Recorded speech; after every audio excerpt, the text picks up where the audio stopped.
বান্দরবানের একেবারে দক্ষিণ পূর্বে অবস্থিত এক দুর্গম জনপদ মদক, যেখানে বসবাস করেন ৪৫০টিরও বেশি পরিবারের মানুষ।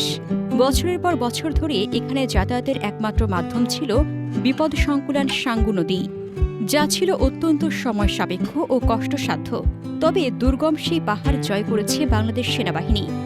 ৩৪ ইঞ্জিনিয়ার কনস্ট্রাকশন ব্রিগেডের অধীনে ১৭ ইঞ্জিনিয়ার কনস্ট্রাকশন ব্যাটালিয়ন বাস্তবায়ন করছে থানচি রিমাকড়ি মাদক লিট্রি সড়ক নির্মাণ প্রকল্প। আর এই প্রকল্পের হাত ধরেই যুগের পর যুগ অন্ধকারে থাকা মদকবাসী পেল আধুনিক সড়ক যোগাযোগের সুবিধা।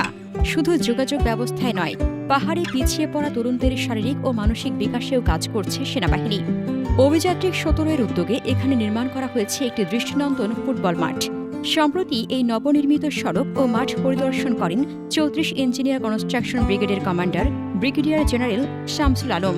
তিনি স্থানীয়দের সাথে মতবিনিময় করেন এবং পাহাড়ি পরিবেশে আয়োজিত একটি উৎসবমুখর ফুটবল ম্যাচ উপভোগ করেন।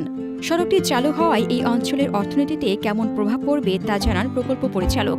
উন্নয়নের পাশাপাশি পরিবেশের ভারসাম্য রক্ষায়ও সমান গুরুত্ব দিচ্ছে সেনাবাহিনী। পরিদর্শনের সময় ব্রিগেডিয়ার জেনারেল শামসুল আলম সড়কের পাশে বৃক্ষরোপণ কর্মসূচিতে অংশ নেন। দেশের সার্বভৌমত্ব ও অখণ্ডতা রক্ষার পাশাপাশি দুর্গম পার্বত্য অঞ্চলের মানুষের শিক্ষা, চিকিৎসা ও জীবনমান উন্নয়নে সেনাবাহিনীর এই যুগান্তকারী উদ্যোগ।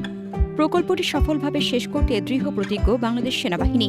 দুর্গম পাহাড়ের বুক চিরে বয়ে চলা এই সড়ক শুধু একটি রাস্তায় নয়, এটি এই অঞ্চলের মানুষের আর্থসামাজিক মুক্তির এক নতুন সোপান।